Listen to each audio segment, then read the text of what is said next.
ಹೇ guys, ಎಲ್ಲರಿಗೂ ನಮಸ್ಕಾರಗಳು. Welcome back to ಸಾಗ್ ಸ್ಟೋರೀಸ್ ಟಾಪ್ 5 ಕ್ರಿಕೆಟಿಂಗ್ ಅಪ್ಡೇಟ್ಸ್ಗೆ ಸ್ವಾಗತ. ಮೊದಲನೇ ಅಪ್ಡೇಟ್ ಸ್ಟ್ರೈಟ್ ಅವೇ ಅದೇ ಬಾಂಗ್ಲಾದೇಶವ್ರು ಕೊಟ್ಟಾರಪ್ಪ ಸ್ಟೇಟ್ಮೆಂಟು. ಶಾಂತೋ ಮಾಜಿ ನಾಯಕ ಓಪನ್ ಸ್ಟೇಟ್ಮೆಂಟ್ನ ಪಾಸ್ ಮಾಡಿದ್ದಾರೆ. ನಾವು ನಿಮಗೆಲ್ಲ ಗೊತ್ತು ನಾವು ಆ್ಯಕ್ಟ್ ಮಾಡ್ತಾ ಇದ್ದೀವಿ ಅಂತ. ನಾವು ನಿಜವಾಗ್ಲೂ ಆ್ಯಕ್ಟ್ ಮಾಡ್ತಾ ಇದ್ದೀವಿ. ನಾವು ಪ್ರೊಫೆಷನಲ್ ಕ್ರಿಕೆಟರ್ಸ್ ಆಗಿಬಿಟ್ಟು ಆ್ಯಕ್ಟ್ ಮಾಡ್ತಾ ಇದ್ದೀವಿ. ನಮಗೆ ಹೋಗ್ಬಿಟ್ಟು ವರ್ಲ್ಡ್ ಕಪ್ನ ಆಡಬೇಕು ಅಂತ ಇಷ್ಟ, ಬಟ್ ಅದು ನಾವು ಆ್ಯಕ್ಟ್ ಮಾಡ್ತಾ ಇದ್ದೀವಿ. ನಮ್ಗೆ ಹಂಗೆ ಅನ್ನಿಸ್ತಾ ಇದೆ. ನೋಡಿ, ಒಂಥರ ಧೈರ್ಯವಾಗಿ ಕೊಟ್ಟರು ಅಂತ ಸ್ಟೇಟ್ಮೆಂಟ್ ಇದು.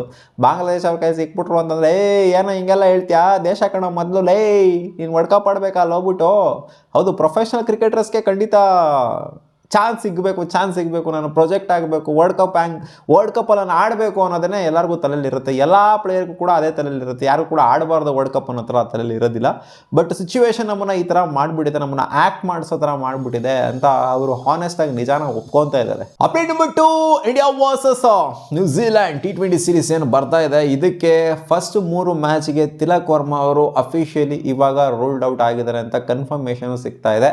3 ಮ್ಯಾಚಿಗೆ ಮಾತ್ರ. ಆಮೇಲೆ ನೆಕ್ಸ್ಟ್ 2 ಮ್ಯಾಚ್ ಏನಿದೆ ಅದಕ್ಕೆ ಅವೈಲೇಬಲ್ ಆಗುವಂಥ ಸಾಧ್ಯತೆ ಇರುತ್ತೆ. ಯಾಕಂದರೆ ಅವ್ರಿಗಾದಂಥ ಟೆಸ್ಟಿಕ್ಯುಲರ್ ಸರ್ಜರಿ ಏನಿದೆ, ಸೊ ಅದು ಅಲ್ಲಿವರೆಗೂ ಮಾತ್ರ, ಅಂದರೆ ರಿಕವರಿ ಪ್ರೊಸೆಸ್ಸು ಅಲ್ಲಿವರೆಗೂ ಮಾತ್ರ ಇದೆ ಅಂತ ಕಾಣಿಸುತ್ತೆ. ಅದಾದಮೇಲೆ ಫಿಟ್ ಆಗ್ತಾರೆ ಅಂತ ಕಾಣಿಸುತ್ತೆ. ಅದಕ್ಕೋಸ್ಕರ ಫಸ್ಟ್ 3 ಮ್ಯಾಚಿಗೆ ಮಾತ್ರ ಅವೈಲೇಬಲ್ ಇರೋದಿಲ್ಲ ಅಂತ ಹೇಳಿದರೆ ನೋಡೋಣ ಅದೇನಾಗುತ್ತೆ ಅಂತ. ಇನ್ನು ಇವರ ಜಾಗದಲ್ಲಿ ರಿಪ್ಲೇಸ್ಮೆಂಟ್ ಅದು ಇದೆಲ್ಲ ಏನು ಅನೌನ್ಸ್ ಮಾಡಿಲ್ಲ. ಅಪ್ಡೇಟ್ ನಂಬರ್ 3, ನನ್ನ ಮ್ಯಾಚ್ ಎಲ್ಲ ಮುಗ್ದಾದ್ಮೇಲೆ ನಂಡಿನ್ ಡಿಕ್ಲಾರ್ಕ್ ಅವ್ರಿಗೆ ಸ್ಮೃತಿ ಮಂದನ ಅವರು ಓಪನ್ ಆಗಿ ಒಂದು ಮಾತನ್ನ ಹೇಳಿದ್ರು. ನೀನು ಏನಾದರೂ ಇವಾಗ ಬೆಂಗಳೂರಿಗೆ ಹೋಗ್ಬಿಟ್ಟೆ ಅಂತಂದರೆ ನೀನು ಆಪತ್ ಬಾಂಧವ್ಯ ಥರ ನೋಡ್ಬಿಟ್ಟಿದ್ದಾರೆ ಎಲ್ಲರೂ. ಸೌತ್ ಆಫ್ರಿಕನ್ ABDನ ಯಾವ ಥರ ಟ್ರೀಟ್ ಮಾಡಿದ್ರು ಅದೇ ಥರನೇ ಒಂಥರ ಟ್ರೀಟ್ ಮಾಡೋಕ್ಕೆ ಸ್ಟಾರ್ಟ್ ಮಾಡಿಬಿಟ್ಟಿದ್ದಾರೆ.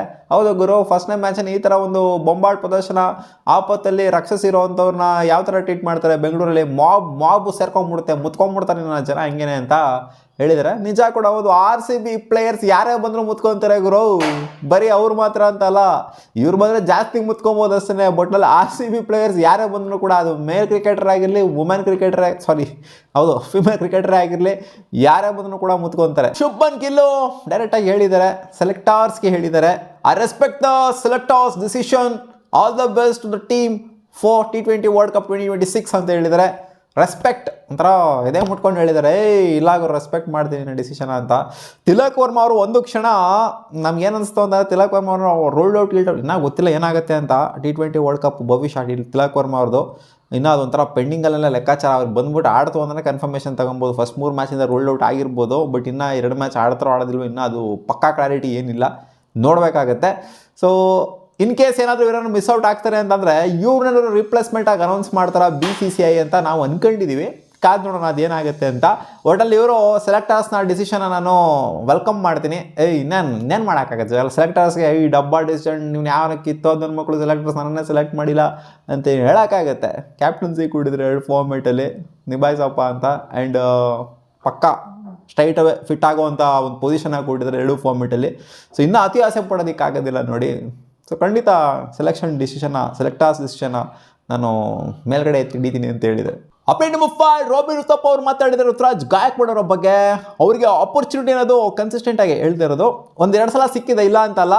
ಇವ್ರು ಹೆಂಗೆ ಅಂತಂದರೆ, ಋತುರಾಜ್ ಗಾಯಕ್ವಾಡ್ ವಿಚಾರದಲ್ಲಿ ಹೆಂಗಾಗುತ್ತೆ ಅಂತಂದರೆ, ಅವ್ರ ಆಪರ್ಚುನಿಟಿ ಸಿಕ್ಕಿದಾಗ ಅದನ್ನು ಗ್ರ್ಯಾಬ್ ಮಾಡ್ಕೊಳ್ಳೋದಿಲ್ವಂತೆ. ಆಪರ್ಚುನಿಟಿ ಸಿಗದೇ ಇರೋ ಟೈಮಲ್ಲಿ ಫಾರ್ಮಿಗೆ ಬರ್ತಾರಂತೆ, ಆಪರ್ಚುನಿಟಿ ಸಿಗೋ ಟೈಮಲ್ಲಿ ಫಾರ್ಮಲ್ಲಿ ಇರೋದಿಲ್ವಂತೆ ಅವರು. ಅಂದರೆ ಟೀಮ್ ಇಂಡಿಯಾ ಇನ್ನೇನು ಸ್ವಲ್ಪ ಇಂಜುರಿಗಳು ಅದು ಇದರಿಂದ ಬೆಳೆದಿದೆ, ಇವಾಗ ಆಪರ್ಚುನಿಟಿ ಸಿಗುತ್ತೆ ಅನ್ನೋಂಥ ಟೈಮಲ್ಲಿ ಇವರು ಫಾರ್ಮ್ನ ಕಳ್ಕೊಂಡ್ಬಿಡ್ತಾರಂತೆ. ಎಲ್ಲರೂ ಸಖತ್ತಾಗಿ ಆಡ್ತಾವ್ರು ಇಂಡಿಯನ್ ಟೀಮಲ್ಲಿ ಅಂತಂದಾಗ ಇವರು ಕೂಡ ಈ ಕಡೆ ಎಲ್ಲ ಕಡೆಯೂ ಕೂಡ ಸಖತ್ ಫಾರ್ಮಲ್ಲಿ ಇರ್ತಾರಂತೆ. ಸೊ ಇದೇ ಆಗ್ತಾ ಇರೋವಂಥದ್ದು ಋತುರಾಜ್ ಗಾಯಕ್ವಾಡ್ ವಿಚಾರದಲ್ಲಿ. ಆಪರ್ಚುನಿಟಿ ಸಿಕ್ಕಿದಾಗ ಕಾಯ್ದಿರೋ ಕಬ್ಬಣನ ಬಗ್ಗಿಸ್ಕೊಂಡ್ಬಿಡ್ಬೇಕು, ಕನ್ಸಿಸ್ಟೆಂಟಾಗಿ ಬಗ್ಗಿಸ್ಕೊಂಡ್ಬಿಡ್ಬೇಕು. ಅವಾಗಲೇ ಆಪರ್ಚುನಿಟಿಗಳು ಕಂಟಿನ್ಯೂಸ್ ಆಗಿ ಸಿಗೋದು.